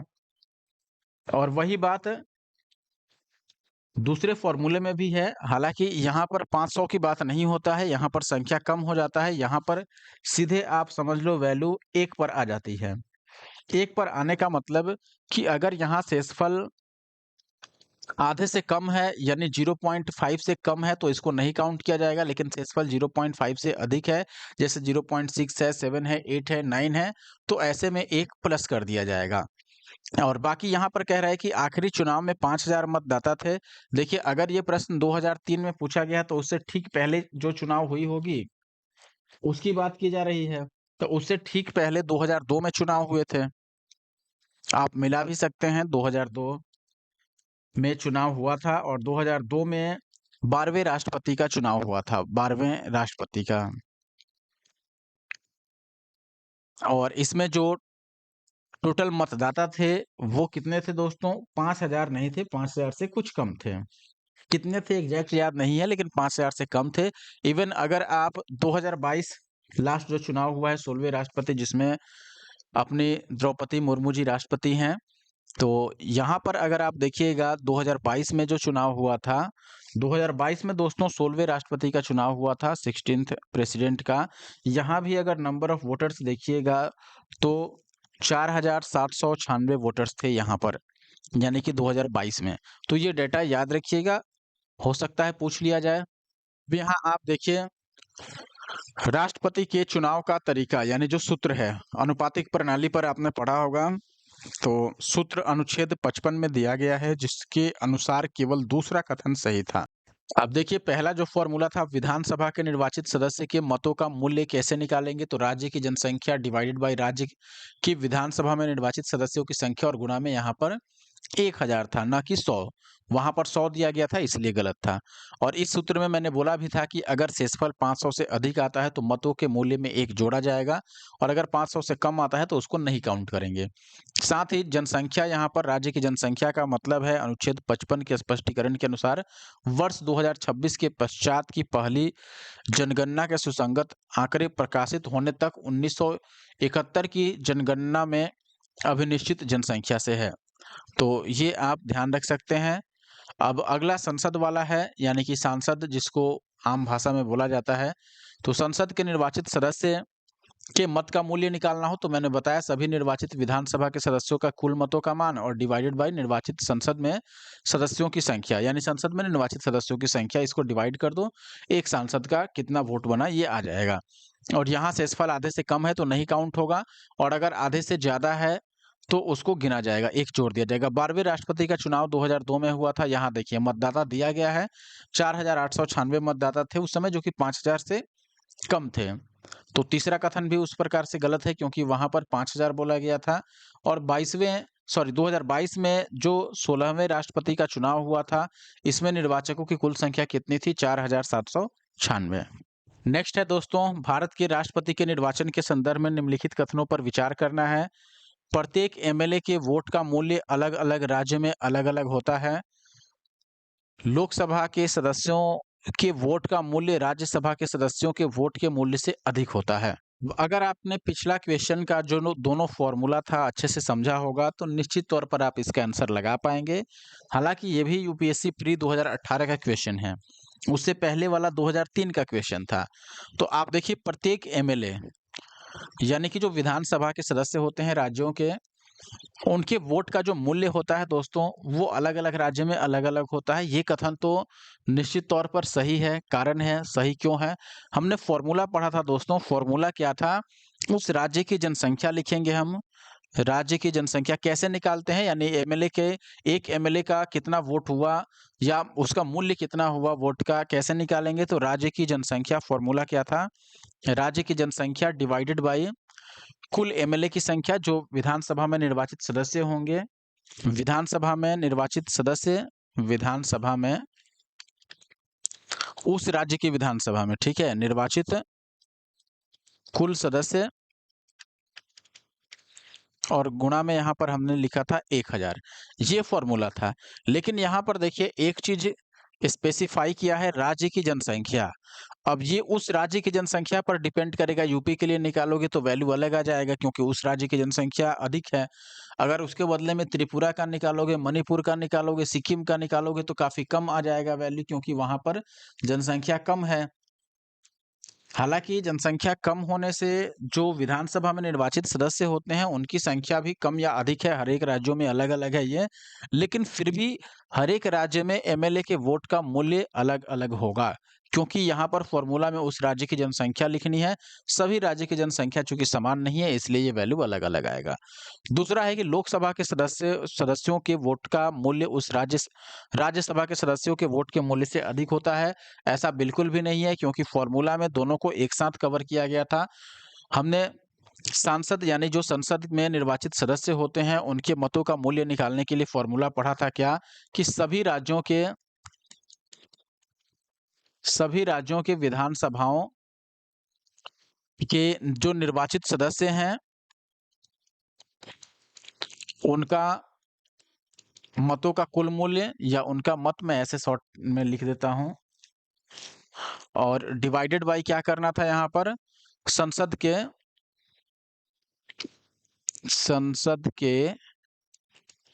निर्वाचित सदस्यों की संख्या, यही था। तो अब देखिए यहाँ पर सीधे तौर पर सभी राज्यों को ले लिया गया तो सबके लिए कॉमन हो गया, अलग अलग राज्य नहीं है यहाँ पर।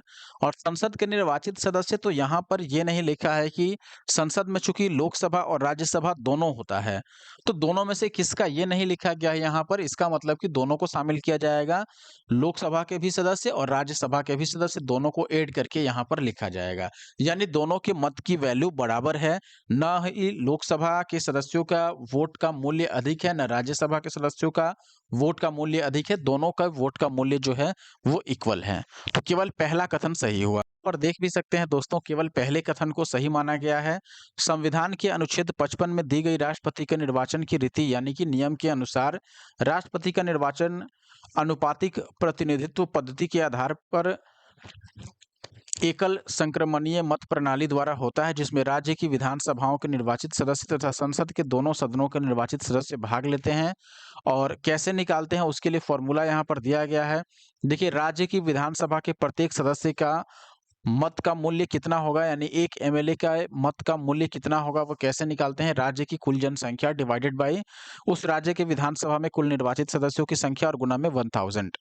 तो आप देखिए प्रत्येक राज्य की जनसंख्या तथा कुल निर्वाचित संख्यों सदस्यों की संख्या विधानसभा में ये अलग-अलग होता है हर एक राज्य के लिए, इसलिए प्रत्येक एमएलए के मत का मूल्य भी अलग-अलग होगा, इसमें कोई दो राय नहीं है। और अगला देखिए यहाँ पर यही बात अगर हम सांसद के लिए करें यानी संसद के सदस्य के लिए, तो यहाँ पर चूंकि संसद के दोनों सदनों यानी लोकसभा और राज्यसभा के सदस्यों को एक साथ लिखा जाता है और यहाँ सभी राज्य की बात है, इसलिए सबके लिए वैल्यू समान हो जाएगा। मूल्य जो होगा वो समान होगा, चाहे लोकसभा के सदस्य हों या राज्यसभा के सदस्य हों, दोनों के ही वोट का मूल्य जो होगा वो इक्वल होगा। यदि एक सदस्य के मत का मूल्य की गणना की जाए तो दोनों सदनों के प्रत्येक सदस्य के मत का मूल्य एक समान ही आएगा। जैसे 16वें राष्ट्रपति का चुनाव 2022 देखिएगा, तो इसमें 700 था एक सांसद के मत का मूल्य, यानी एक जो एमपी थे उनके जो एक वोट था उनका उसका मूल्य 700 था। तो इस प्रकार दूसरा कथन गलत है। अगला सवाल यानी क्वेश्चन नंबर 31 आपके सामने है दोस्तों। भारत के राष्ट्रपति के चुनाव के संबंध में निम्नलिखित में से कौन सा कथन गलत है ये बताना है।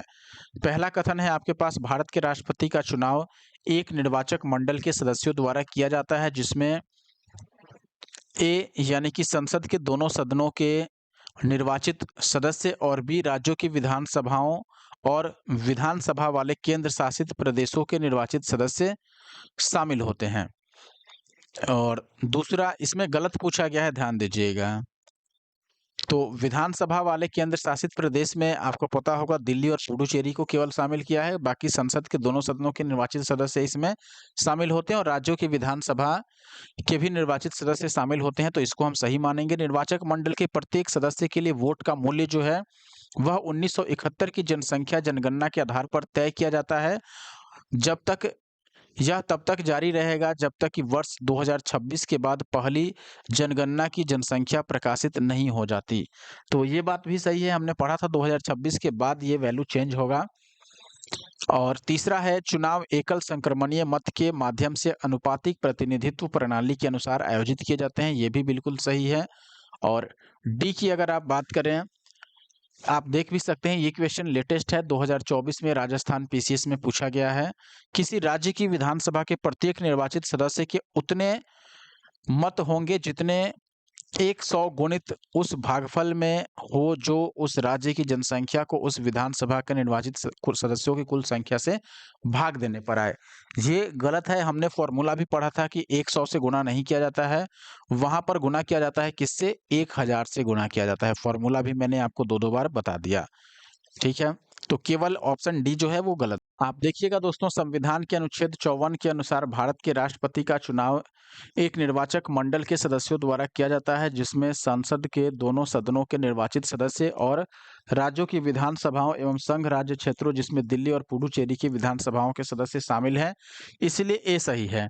अनुच्छेद 55 के स्पष्टीकरण के अनुसार हमने ये भी पढ़ा था कि जो निर्वाचक मंडल है राष्ट्रपति के निर्वाचन के लिए, उसके प्रत्येक सदस्य के मत का मूल्य 1971 की जनगणना में अभिनिश्चित जनसंख्या के आधार पर ही तय किया जाता है और यह तब तक जारी रहेगा जब तक वर्ष 2026 के पश्चात की गई पहली जनगणना के सुसंगत आंकड़े प्रकाशित नहीं हो जाते हैं, इसलिए बी भी सही है। फिर अनुच्छेद 55 के अनुसार ही आप देखिएगा, खंड तीसरा में बोला गया है 55 के तीसरा में राष्ट्रपति का निर्वाचन जो होगा वो अनुपातिक प्रतिनिधित्व पद्धति के अनुसार एकल संक्रमणीय मत द्वारा होगा और ऐसे निर्वाचन में मतदान जो होगा वो गुप्त तरीके से होगा, इसलिए सी भी सही है। फिर आर्टिकल 55 का सेकंड जो खंड है उसमें क्या कहा गया है, किसी राज्य की विधानसभा के प्रत्येक निर्वाचित सदस्य के उतने मत होंगे जितने की 1000, मैंने बोला ना 1000 न कि 100, 1000 के गुणित उस भागफल में हो जो उस राज्य की जनसंख्या को उस विधानसभा के निर्वाचित सदस्यों की कुल संख्या से भाग देने पर आए। इस प्रकार जो ऑप्शन डी था वो गलत था। सवाल जो है दोस्तों देखिएगा, अच्छा क्वेश्चन है ये भी, यूपीएससी प्री 2023 का क्वेश्चन है। आपसे पूछा गया है भारत के राष्ट्रपति के निर्वाचन के बारे में निम्नलिखित कथनों पर विचार करना है। संसद के दोनों सदनों के किसी भी सदन या राज्यों की विधानसभाओं में नाम निर्दिष्ट किए गए सदस्य निर्वाचक मंडल में शामिल किए जाने के लिए भी अर्ह हैं। यानी कहने का मतलब है जो नॉमिनेटेड होते हैं, यानी कि जो निर्वाचित सदस्य नहीं होते हैं, वो भी निर्वाचक मंडल में शामिल हो सकते हैं। हमने नोट्स में भी पढ़ा था और कई क्वेश्चन में पढ़ लिया दोस्तों कि जो राष्ट्रपति के निर्वाचन के लिए जो निर्वाचक मंडल बनाया गया है, उसमें राज्यों की विधानसभाओं के केवल और केवल निर्वाचित सदस्य ही शामिल होते हैं। चाहे राज्यों की विधानसभाओं की बात हो या संसद के किसी सदन की बात हो, दोनों ही केस में निर्वाचित सदस्य ही भाग लेते हैं। मनोनीत किए गए सदस्यों को उसमें नहीं मौका दिया जाता है, वो इसके लिए एलिजिबल नहीं होते हैं निर्वाचक मंडल में शामिल होकर राष्ट्रपति चुनाव में वोटिंग करने के लिए।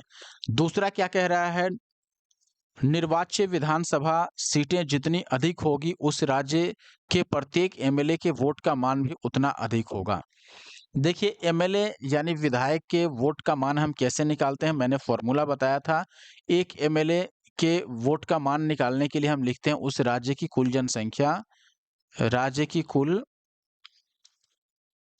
जनसंख्या डिवाइडेड बाय यहाँ पर कुल एमएलए का संख्या जो निर्वाचित हों और गुना में यहाँ पर 1000। तो यहाँ कहने का मतलब है, कह रहा है कि एमएलए का मान जितना, एमएलए का संख्या जितना अधिक होगा, विधानसभा सीटें जितनी अधिक होगी, यानी एमएलए का संख्या जितना अधिक होगा, उनके वोट का मान भी बढ़ जाएगा। अब बताओ, यहाँ पर एमएलए की वैल्यू नीचे लिखी हुई है, यानी कि डिनोमिनेटर में, यानी कि हर में। तो हर की वैल्यू अगर बढ़ जाएगी तो ओवरऑल वैल्यू क्या होगी, कम होगी, ना कि बढ़ेगी। जैसे मैं बोलूँ कि मान लो एक वैल्यू है x, इसको मुझे निकालना है, इसकी वैल्यू मैंने लिख दिया 10/5। अब मान लो ये अभी आ रहा है 2। अब मैं क्या करूँगा, 10 बटा इस 5 को ऐसे ही रहने देता हूँ, इसकी वैल्यू को बढ़ा देता हूँ। यानी 5 से मान लो मैंने इसको कर दिया 10 कर दिया, तो ये कट के अब क्या आ जाएगा, वैल्यू 1 आ जाएगा। जैसे मान लो मैं इसको 100 रखता हूँ, थोड़ा आसान होगा समझने में, 100 रहता तो ये 20 आता, यहाँ पर ये वैल्यू 10 आता। अगर मैं इसको और बढ़ा के 20 कर दूं तो ये वैल्यू अब 5 आ जाएगा। यानी कि हम हर को जैसे जैसे बढ़ाएंगे वैल्यू कम होता है, ना कि बढ़ता है। तो एमएलए क्या, अगर कुल संख्या बढ़ रहा है यानी अधिक हो जाएगा, तो ओवरऑल उसके मत की वैल्यू जो होगी वो कम हो जाएगी, ना कि बढ़ जाएगी। तो ये भी गलत हो गया। मध्य प्रदेश के प्रत्येक एमएलए के एक वोट का मान केरल के प्रत्येक एमएलए के एक वोट के मान से अधिक है, ये भी नहीं है। ठीक है, ये भी गलत है कथन यहाँ पर, क्योंकि अगर आप ये फॉर्मूला बैठाओगे तो ये जनसंख्या पर डिपेंड करेगा। मध्य प्रदेश में एक एमएलए के जो वोट का मान है वो निश्चित तौर पर केरल से थोड़ा ही कम है, लेकिन कम है। चौथा कह रहा है, पुडुचेरी के प्रत्येक एमएलए के वोट का मान अरुणाचल प्रदेश के प्रत्येक एमएलए के वोट के मान से अधिक है, क्योंकि अरुणाचल प्रदेश की तुलना में पुडुचेरी में कुल जनसंख्या का निर्वाचित सीटों की कुल संख्या से अनुपात अधिक है। देखिए, अनुपात अधिक है तो मान भी अधिक होगा, सीधी सी बात है, अनुपातिक प्रणाली पर ही चुनाव होता है। अगर अनुपात अधिक हो गया, ये अनुपात का मतलब यहाँ पर एमएलए की जो वैल्यू निकाल रहे हैं ये वाले रेशियो से है, ये रेशियो अधिक है तो वैल्यू भी अधिक है, कम है तो कम है। तो केवल चौथा सही हुआ यहाँ पर, यानी कि केवल एक कथन सही है।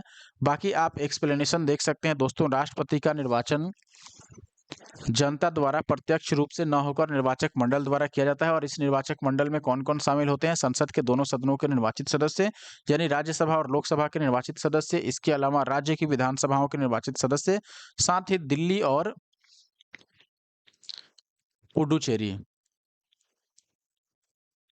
इनके विधानसभाओं के निर्वाचित सदस्य भी इसमें शामिल होते हैं। मैंने बताया था दोस्तों, केंद्र शासित प्रदेशों में दिल्ली और पुडुचेरी की विधानसभाओं के निर्वाचित सदस्य भी इसमें संसद या विधानसभाओं के नाम निर्दिष्ट मतलब शामिल होते हैं, और संसद या विधानसभाओं के नाम निर्दिष्ट सदस्य जो होते हैं वो शामिल नहीं किए जाते हैं। तो पहला कथन तो गलत हो गया। राष्ट्रपति चुनाव में किसी राज्य की विधानसभा के प्रत्येक निर्वाचित सदस्य के उतने मत होते हैं जितने कि 1000 गुणित भागफल में हो, जो राज्य की जनसंख्या को उस विधानसभा के निर्वाचित सदस्यों की कुल संख्या से भाग देने पर आए। ये फॉर्मूला मैंने आपको लिखकर बता ही दिया। इसलिए विधानसभा सीटें अगर अधिक होंगी तो राज्य के प्रत्येक विधायक के वोट का मान कम हो जाएगा, इसलिए दूसरा भी गलत हो गया। तीसरा क्या कह रहा है, वर्तमान में राष्ट्रपति के निर्वाचन के संदर्भ में अगर मध्य प्रदेश के प्रत्येक एमएलए के वोट का मान देखिएगा तो 131 है, जबकि केरल के प्रत्येक एमएलए के वोट का मान 152 आएगा। वही फॉर्मूला अगर आप लगाइएगा तो, इसलिए तीसरा कथन भी क्या हो गया, गलत हो गया। बात कर लेते हैं आखिरी कथन यानी चौथे की। पुडुचेरी के प्रत्येक एमएलए के वोट का मान 16 है, जबकि अरुणाचल प्रदेश के प्रत्येक एमएलए के वोट का मान 8 है। पुडुचेरी के प्रत्येक एमएलए के वोट का मान अरुणाचल प्रदेश के प्रत्येक एमएलए के वोट्स के मान से अधिक है, क्योंकि अरुणाचल प्रदेश की तुलना में पुडुचेरी में कुल जनसंख्या का निर्वाचित सीटों की संख्या से जो अनुपात है वो अधिक है, इसलिए चौथा जो कथन है वो सही है। नेक्स्ट क्वेश्चन आप देखिए, फिर से राजस्थान पीसीएस 2023 का क्वेश्चन है। 2022 में राष्ट्रपति निर्वाचन में राजस्थान विधानसभा के प्रत्येक सदस्य के मत का मूल्य क्या था? ये वैल्यू दोस्तों 129 था लगभग, तो इसलिए ऑप्शन सी जो है वो सही होगा। आप बाकी के राज्यों का भी, जिस भी स्टेट से आप हैं, जिसका स्टेट पीसीएस प्री का पेपर आप देने जा रहे हो या उसकी तैयारी कर रहे हो, उसके लिए आप वैल्यू जरूर याद रखिए। देखिए ओवरऑल अगर आप देखिएगा, संसद सदस्य यानी कि जो एमपी होते हैं उनके मत का मूल्य कितना था? 700। ये तो हमने किसी क्वेश्चन में पढ़ा था, तो ये याद रखिए एमपी के लिए, यानी मेंबर ऑफ पार्लियामेंट जो होते हैं उनके लिए। लेकिन राज्यों की विधानसभाओं में अगर देखिएगा तो ये अलग-अलग राज्यों के लिए अलग-अलग है। अब देखिए सबसे अधिक जो था वो यूपी, कारण है कि यहाँ पर जनसंख्या सबसे अधिक है। जिस राज्य की जनसंख्या अधिक, वहाँ का सीट भी जो वैल्यू आएगा प्रत्येक एमएलए के वोट का वो भी अधिक आएगा। और अगर सीट अधिक हो जाए, सॉरी, जनसंख्या अधिक हो जाए और एमएलए का संख्या कम हो जाए, विधानसभा सीटों की संख्या कम हो जाए, तो और वैल्यू बढ़ जाएगी। और यहाँ तमिलनाडु का देखिए 176 है, झारखंड का भी 176 है, महाराष्ट्र का कितना है 175 है, बिहार वाले भी याद रखें 173 है, 173। ऐसे ही आंध्र प्रदेश का 159 है आपका, केरल का 152, ये तो हमने देखा ही था, पश्चिम बंगाल 151, उड़ीसा का 149, गुजरात का 147, तेलंगाना का 132, मध्य प्रदेश का 131, कर्नाटक 131, छत्तीसगढ़ 129। छत्तीसगढ़ और राजस्थान दोनों बराबर था, 129 सॉरी, दोनों का। असम का था 116, पंजाब का 116, हरियाणा का 112, उत्तराखंड का 64, सिक्किम का 7 था जो कि न्यूनतम था। तो सिक्किम का सबसे कम था, ये ध्यान रखना है। राष्ट्रपति के निर्वाचन में राज्य का मुख्यमंत्री मतदान करने के लिए पात्र नहीं होता यदि वह स्वयं प्रत्याशी होता है। उसे राज्य विधानमंडल के निचले सदन में अपना बहुमत सिद्ध करना शेष हो, वह राज्य विधानमंडल में उच्च सदन का सदस्य हो, वह राज्य विधानमंडल में निम्न सदन का सदस्य हो। तो देखिए वो पात्र कब नहीं होगा दोस्तों, वह उच्च सदन का सदस्य हो जाए। उच्च सदन के सदस्य होने पर देखिए राज्य विधानमंडल का सदस्य होना तो अनिवार्य है ही, लेकिन अगर उच्च सदन बोलते हैं, जैसे राज्य विधानमंडल में भी 2 सदन है, एक निम्न सदन संसद की तरह और एक है आपका उच्च सदन। ये निम्न सदन हो गया और एक हो गया उच्च सदन। अब निम्न सदन हम किसको बोलते हैं? यहाँ पर विधानसभा को, जिसमें एमएलए होते हैं और ये शामिल होते हैं निर्वाचक मंडल में, राष्ट्रपति के निर्वाचक मंडल में। और उच्च सदन बोलते हैं हम विधान परिषद को। और मैंने बोला था चूंकि सभी राज्यों में विधान परिषद की व्यवस्था नहीं है, इसलिए किसी भी राज्य के विधान परिषद के सदस्य को इस निर्वाचक मंडल में सदस्य नहीं बनाया गया है। ये चुनाव में हिस्सा नहीं ले सकते हैं, यानी वोटिंग नहीं कर सकते हैं राष्ट्रपति के चुनाव में। तो अगर उच्च सदन का सदस्य है मुख्यमंत्री, तब वह वोटिंग नहीं कर पाएंगे ऐसे कंडीशन में। तो ऑप्शन सी यहाँ पर सही उत्तर है। आप देखिएगा, अनुच्छेद 54 के आधार पर राष्ट्रपति के चुनाव में राज्य विधानमंडल के उच्च सदन अर्थात विधान परिषद के सदस्य मतदान नहीं कर सकते। अतः यदि मुख्यमंत्री इस सदन का सदस्य है तो वह राष्ट्रपति के चुनाव में मतदान करने के लिए पात्र नहीं माना जाएगा। अगला सवाल है दोस्तों, भारत के राष्ट्रपति के चुनाव में राज्य की विधानसभा के प्रत्येक निर्वाचित सदस्य के वोटों की संख्या उस राज्य की जनसंख्या को विधानसभा की कुल निर्वाचित सदस्यों की संख्या द्वारा विभाजित कर प्राप्त भागफल के 1000 गुणकों के बराबर होती है। वर्तमान स्थिति यानी 1997, ये प्रश्न भी उसी समय का है। उस समय जनसंख्या से तात्पर्य किस वर्ष की जनसंख्या द्वारा यथा अभिनिश्चित जनसंख्या से है। हमने दोस्तों पढ़ा था, ये 55वें संविधान के अनुच्छेद, जो संविधान का 55वां अनुच्छेद है, उसमें ये बोला गया है दोस्तों सीधे तौर पर कि जो जनसंख्या की गणना किया जाएगा वो 1971 की जो जनगणना है उसके आधार पर लिया जाएगा और यह तब तक रहेगा जब तक 2026 में पुनः इसका प्रकाशन नहीं होता। तो इसलिए ऑप्शन सी यहाँ पर सही होगा और ये हमने कई सारे क्वेश्चन में देख भी लिया। 42वें संविधान संशोधन 1976 द्वारा राष्ट्रपति के निर्वाचन में जनसंख्या से आशय 1971 की जनसंख्या द्वारा अभिनिश्चित जनसंख्या से है। 84th अमेंडमेंट एक्ट 2001 द्वारा इसे अब वर्ष 2026 के पश्चात की पहली जनगणना के सुसंगत आंकड़े प्रकाशित होने तक के लिए निर्धारित किया गया है। संविधान के अनुच्छेद 55 के स्पष्टीकरण से इस बात का उल्लेख किया गया है। तो निश्चित तौर पर 1971 की जो जनगणना है, जनसंख्या रिपोर्ट, उसको सही माना जाएगा। राष्ट्रपति की चुनाव प्रक्रिया के बारे में क्या सही नहीं है? राष्ट्रपति की चुनाव की प्रक्रिया का प्रावधान भारतीय संविधान के अनुच्छेद 55 में निहित है। और अगला कह रहा है सही नहीं है वाला पूछ रहा है, तो 55 में तो है ही, अभी हमने पढ़ा था जनसंख्या का जो प्रावधान है वो इसी में है। किसी उम्मीदवार को नामांकन दाखिल करने के लिए 50 प्रस्तावक और 50 समर्थकों की हस्ताक्षरित सूची जमा करनी होती है, बिल्कुल सही है। विधायकों के वोटों का मूल्य अलग-अलग राज्यों में अलग-अलग होता है, निश्चित तौर पर अलग-अलग होता है। तो यहाँ पर सही नहीं में उपयुक्त में से कोई नहीं, फिर हम सही आंसर चयन कर लेंगे, क्योंकि बाकी के सारे ऑप्शन जो दिए गए थे वो सही है ही। छत्तीसगढ़ पीसीएस का सवाल है। आप देखिएगा राष्ट्रपति के चुनाव की प्रक्रिया भारतीय संविधान के अनुच्छेद 55 में निहित है और राष्ट्रपति के चुनाव के लिए नामांकन हेतु उम्मीदवार को नामांकन दाखिल करने के लिए नॉमिनेशन लेने के लिए 50 प्रस्तावक और 50 समर्थकों की हस्ताक्षरित सूची जमा करनी होती है। इस चुनाव में राज्यों के विधानसभाओं के सदस्यों के वोटों का मूल्य अलग-अलग राज्यों की जनसंख्या के आधार पर निर्धारित किया जाता है, जो कि वर्ष 2026 के पश्चात की गई पहली जनगणना के सुसंगत आंकड़े प्रकाशित होने तक वर्ष 1971 की जनगणना के आंकड़ों पर आधारित है। इस प्रकार प्रश्नगत तीनों कथन सही है और जो गलत माना जाएगा वो ऑप्शन डी को माना जा सकता है। अगला सवाल दोस्तों देखिएगा, यहाँ पर है राष्ट्रपति के उम्मीदवार के लिए क्या आवश्यक नहीं है? आयु 35 वर्ष हो, पढ़ा लिखा हो, सांसद चुने जाने की योग्यता रखता हो या देश का नागरिक हो।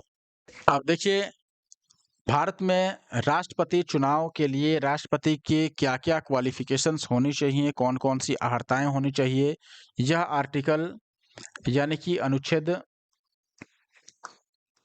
58 के फर्स्ट में लिखा गया है, यानी 58 में लिखा गया है, आप ऐसे याद रख सकते हैं। इसमें देखिए क्या-क्या ज़रूरी है, एज 35 वर्ष होना ज़रूरी है। दूसरा, सांसद चुने जाने की योग्यता रखता हो निश्चित तौर पर, और तीसरा वह भारत का नागरिक होना चाहिए। इसमें जो नहीं शामिल है वो है पढ़ा-लिखा होना। ये कहीं भी नहीं लिखा गया है कि राष्ट्रपति कहाँ तक पढ़ा-लिखा होना चाहिए, ये अनिवार्य नहीं है। तो पढ़ा-लिखा नहीं हो तो भी राष्ट्रपति बन सकता है वह व्यक्ति। तो कहने का मतलब है कि ऑप्शन बी यहाँ पर सही आंसर है। और ये दोस्तों इस वीडियो का आखिरी क्वेश्चन था। इसमें 100 से अधिक क्वेश्चन है, आई थिंक 130 से भी अधिक क्वेश्चन है केवल इस टॉपिक पर, यानी कि भारत के राष्ट्रपति से संबंधित है। तो आशा है कि जब भी मैं नेक्स्ट पार्ट लेकर के आऊँगा तो उसमें रेस्ट जो भी क्वेश्चन है उनको मैं कवर कर लूँ और पार्ट 2 में ही मैं इसको खत्म कर दूँ। बाकी ये वीडियो अगर आपने लास्ट तक देखा तो आपको कैसा लगा मुझे ज़रूर कमेंट करके बताइएगा दोस्तों। और सभी को पता ही होगा जो बीपीएससी एईडीओ का एग्ज़ाम था उसको फ़िलहाल के लिए कैंसिल किया गया है। नई डेट अभी आई नहीं है, आशा है कि ये फ़रवरी या फिर फरवरी में तो नहीं आएगा, मार्च में हो सकता है डेट आए, क्योंकि फ़रवरी में इंटरमीडिएट और जो 10th होता है इसका पेपर लिया जाता है बीएसईबी बोर्ड द्वारा। तो सारे जो, चूँकि ऑफलाइन पेपर है एईडीओ का, तो इसके लिए ज़रूरी है विश्वविद्यालयों को या फिर जो भी कॉलेजेस हैं उनको खाली रखा जाए। लेकिन फरवरी में चूँकि बोर्ड का एग्ज़ाम होता है इसलिए पॉसिबल नहीं लग रहा है, तो मार्च में होने के चांसेस हैं। तब तक तैयारी अच्छे से कीजिए और अच्छे से तैयारी के लिए आप हमारे YouTube channel the GS solver को ज़रूर सब्सक्राइब कर सकते हैं। वीडियो अगर आपने लाइक नहीं किया है तो प्लीज़ लाइक कर दीजिए और दोस्तों के साथ शेयर कीजिए। क्लास की पीडीएफ हमेशा की तरह द जीएस सॉल्वर जो टेलीग्राम चैनल है वहाँ पर प्रोवाइड कराया जाएगा।